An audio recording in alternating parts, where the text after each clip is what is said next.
What is the best movie of the 2000s? What is the most iconic romantic pair pretty much since Romeo and Juliet? Twilight. Here's a little preview of what we're getting into. Today we're going to do a box spread drawing of the romance novel entry point for everyone who was in their 10s, 20s, or 30s in the early 2000s. If you're new here, my name's Sarah, and I'm an amateur drawer, also known as someone who doodles.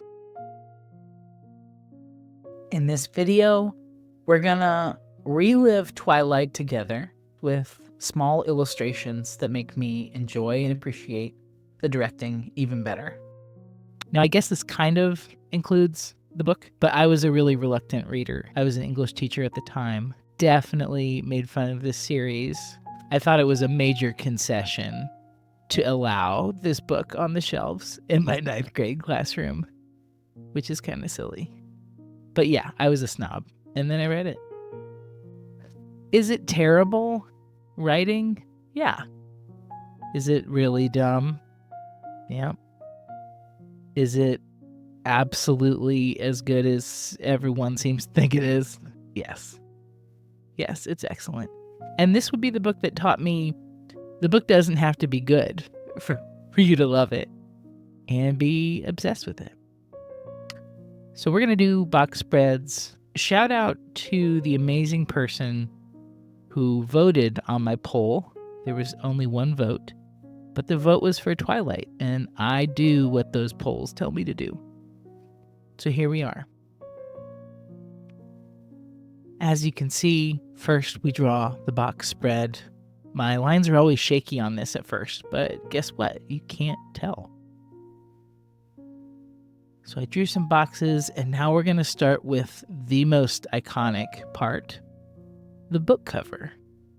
So this is the classic apple holding out the hands book cover, which is interesting because I guess I assumed looking at it that it was Bella holding the apple. But in the movie, of course, Edward catches it. Trying to draw this was interesting. Hands are hard. Thumbs are weird. I kind of stumbled along and then figured it out towards the end. But one thing I wanted to do with this was try to get the shadows right, especially with this pen, which is a E95S, a Pilot Elite. It is a fine nib, and then you can flip it over and backwards right to get like a EF. So I used a lot of that backwards writing, or reverse writing, something like that, to get some shadow. I've been really loving hatch marks. And that's why I choose this pen and this ink, which is the Atramentis Document Black, for these spreads, because I want to really re-experience the intricacies of how they made it or how they plan it. And even with this, just really understanding shadow and depth and stuff was super cool. Now we'll tackle the also iconic logo of Twilight. So I started with the L in the center. That's how I make sure stuff is going to look the right way. Again, my words are so slow. I'm going to warm up, I'm sure. But I do that whenever I'm doing a header or a title, is start with the center, even if I just do that mentally, and then build out from there to make sure everything fits. And so here, obviously, it didn't fit. So I just kind of copy. And then we'll go to the iconic movie title or, cover. I guess this turned into a book cover too. And I knew tackling movies of any kind was going to leave me drawing a lot of faces, which is awesome because I really need to practice drawing faces. I don't see that as a strong point, and I haven't done any training on it. Though I did hear about, from a friend, somebody said the Loomis method is something to Google for faces. And that's where you draw a circle and then a triangle extending down. And then from there, you can see the ratios of where the mouths and stuff look. But we're just winging it for this, as you can see. because I guess you can see what I'm going for, but that is not Robert Pattinson. Those lips are huge. I don't know. But again, practicing the shadow was really cool. And I do like where it ended up. It's always interesting to realize how much eye shape affects a portrait or a picture. So here it's like you could see, I do like the eye I drew, but you can see that the eye I drew is not the one from the photo. And it just changes the whole thing. And also the shadow hides the eyelashes and the line of the eye. So it's just a really interesting photo. And that's something this movie gets a lot of praise for, is how moody it is, and the blue filter, and just the really iconic feel to the movies. And drawing all of this made that very clear.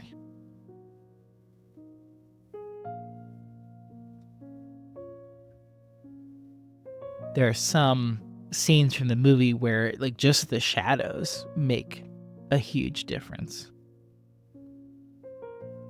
Next up, something very important to me. Man, if you like boys, this jacket was very nice.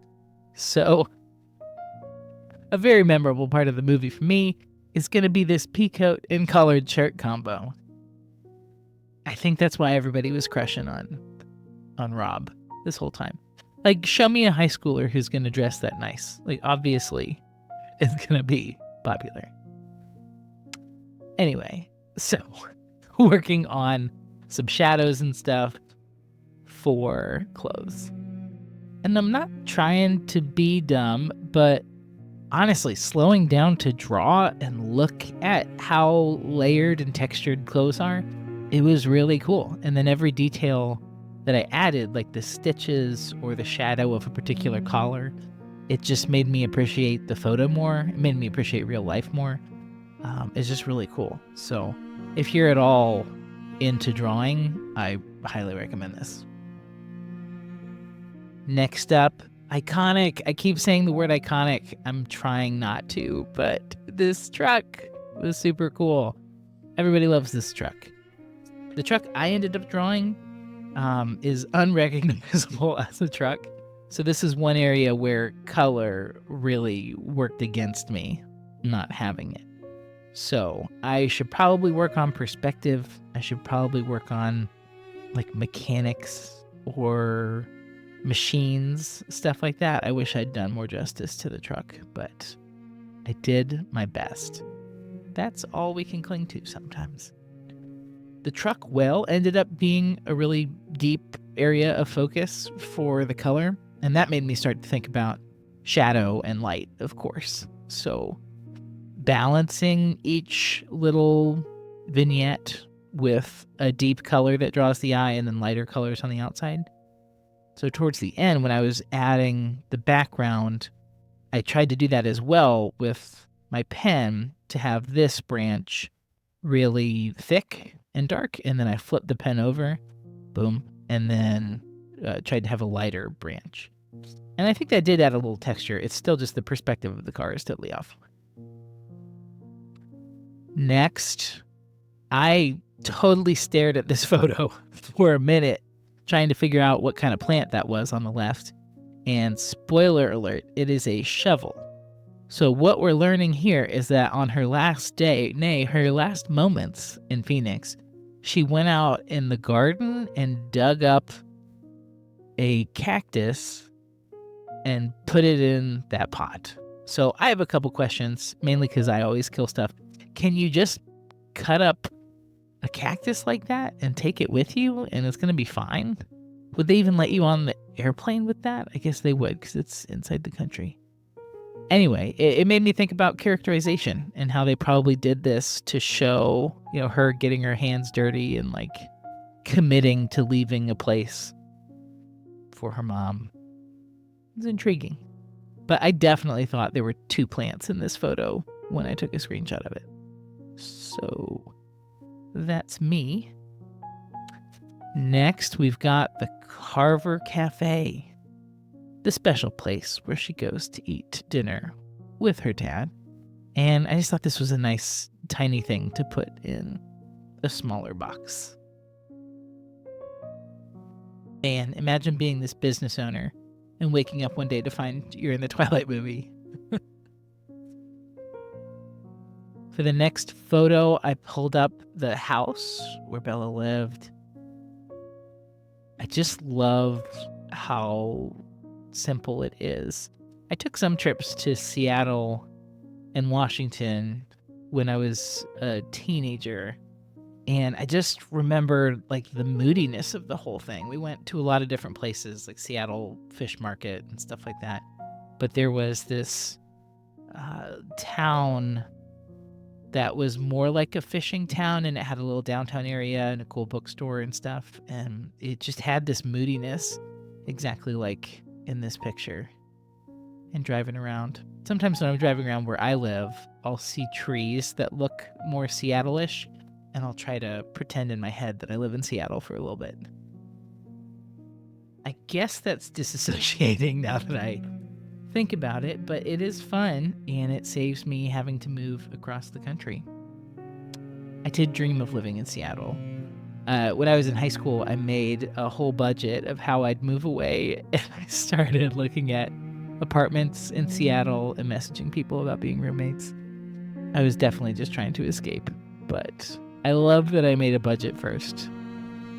I feel like that's super cute.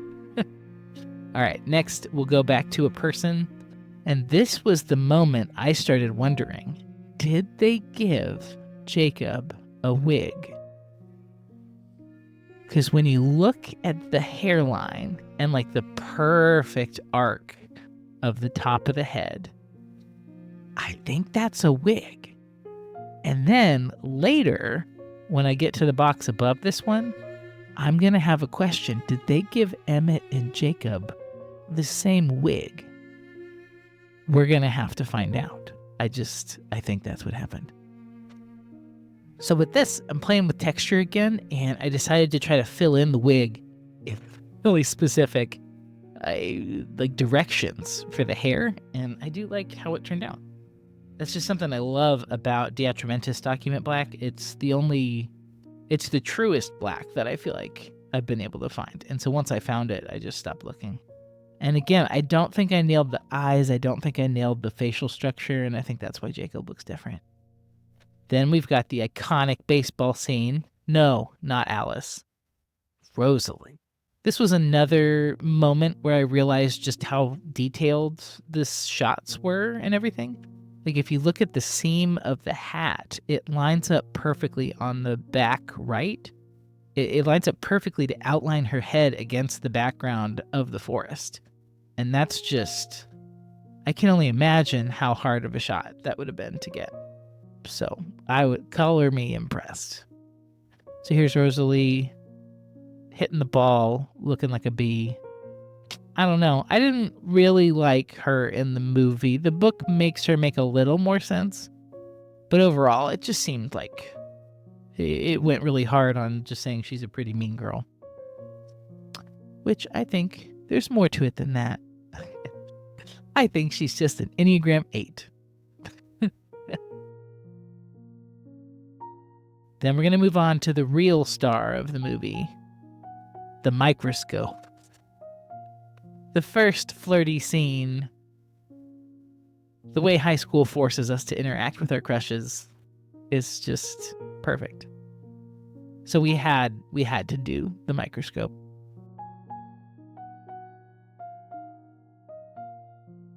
I was okay with science.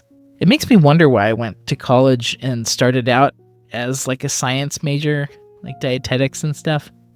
Because chemistry, like I was not really into that. I didn't do well in physics in high school. I would not have fun surrounded by microscopes and stuff for life. And yet, for some reason, there I was. But I found my way back to the English and liberal arts. So that was fine. And then this was interesting. It started to really lose definition. It got lost in the background I tried to add. So I think if I was doing this again, I would do the whole background with the reverse nib, so it's super light, and then do what I'm doing now, which is to outline the layers really well, so they pop a little bit more. Overall, I don't think it was perfect. So, all right, and here we are. We're gonna come for Carlisle.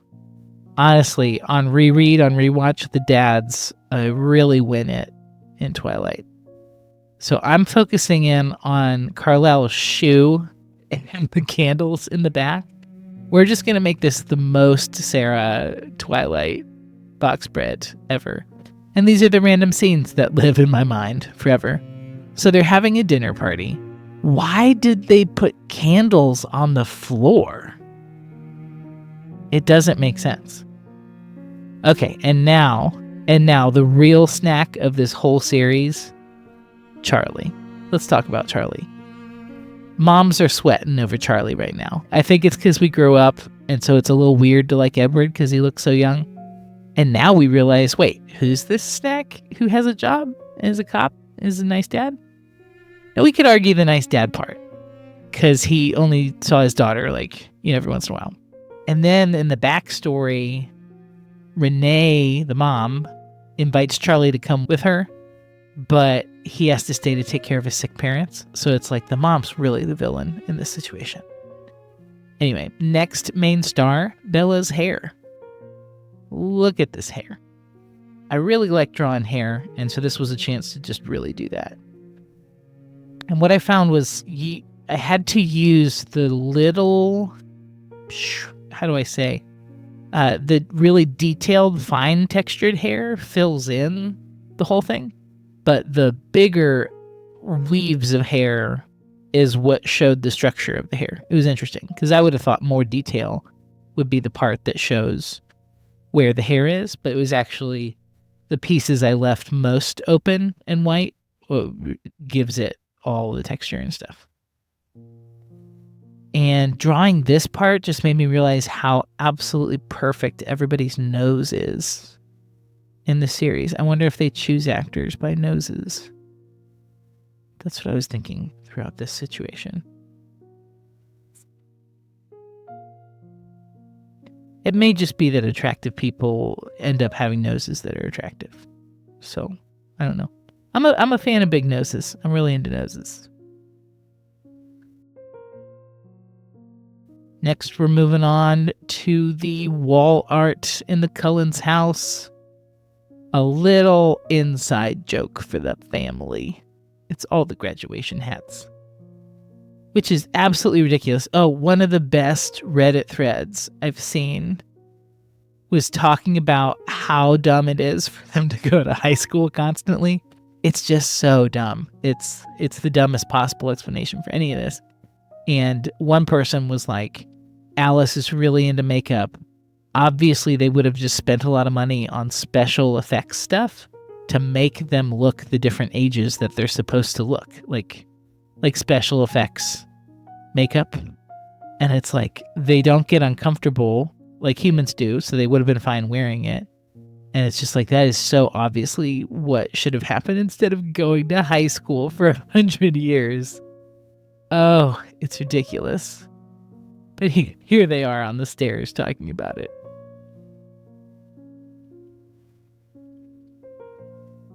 Now we've got the whole family. And this is where, if you zoom in on Emmet's head, I think that's the same wig as Jacob's. I'm just saying, it's a perfect circle, and it's a fuzzy little matted thing. There's just no way that's his hair. Anyways, this is the whole family. Everybody's hair really defines them, like Rosalie with the perfect curls, Alice with the crazy hair. I feel like I did capture between the smile and the flip hair on the left and right. And then Jasper, of course. I do feel like I captured them pretty decently. But again, looking at these people, these are 40-year-olds in a high school in like really fancy clothes.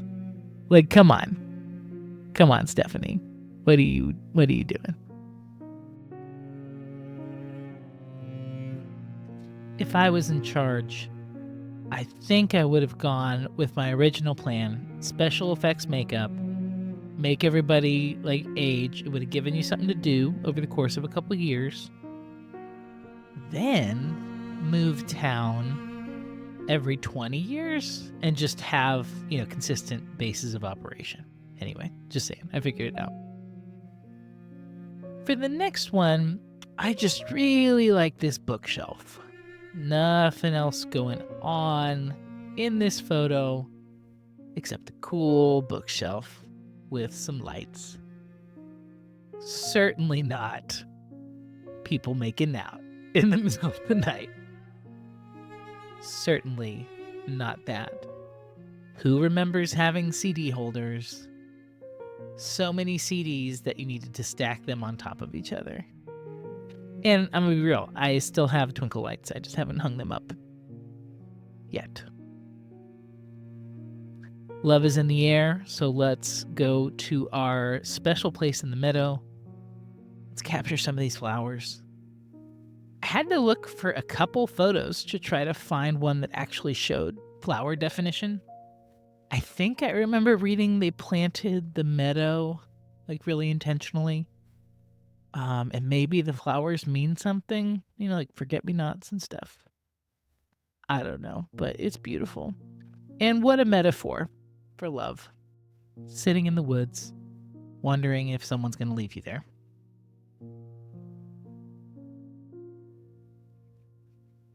All right, take me next to what is technically our first date? ? I really don't know. All of Edward's stalker tendencies were on display at this moment. A walking red flag, for sure.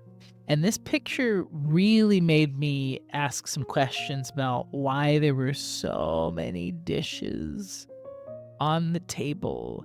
Like, why did they both have a mug, and then there's another cup, and there's like 2 candles, like the little yellow glasses? I don't know. It's just like they filled the table with junk. And then somebody tell me about this spotlight of a centerpiece light. Like, what? Like, we've all been to these restaurants. It is hard to read, even when you're young. What light is putting pure white light on the table? That's just not a thing. Anyway, it begs a lot of practical questions about where they went and why, but I'll take it. It's just a first date with some mushroom ravioli, which I've also never had. Last but not least, take me to the best dressed, sassiest in this whole thing, Jessica. We had to give a shout out to Jessica and Mike. Iconic dress. Maybe the only person who kind of looked like and acted like a teenager, I don't know. I knew this person in high school for sure. I think from the book, the Jessica in the movie is a combination of Lauren and Jessica from the book. And I think they did it well. One of the only times an adaptation kind of merged or changed characters, and it really didn't bug me. So I also kind of liked how I caught her hand. It could have looked like a mangled Tyrannosaurus Rex arm, but I think it had a little bit of gesticulation. I think it worked out. And then we got Mike and his tux. Man, any opportunity for a high school boy to be in a tux. It changed everything. It changed everything. So there we go, on our prom date or homecoming or whatever. So now I like to go back through and just add some detail wherever I think it can make the whole spread look a little nicer. So first I did some dots just to have like a little texture, just a little something going on. And then I might look around for any opportunities to add shading, and there really wasn't much to do. So we pack it up and we look at the results of our labor. I'll never forget this moment with you.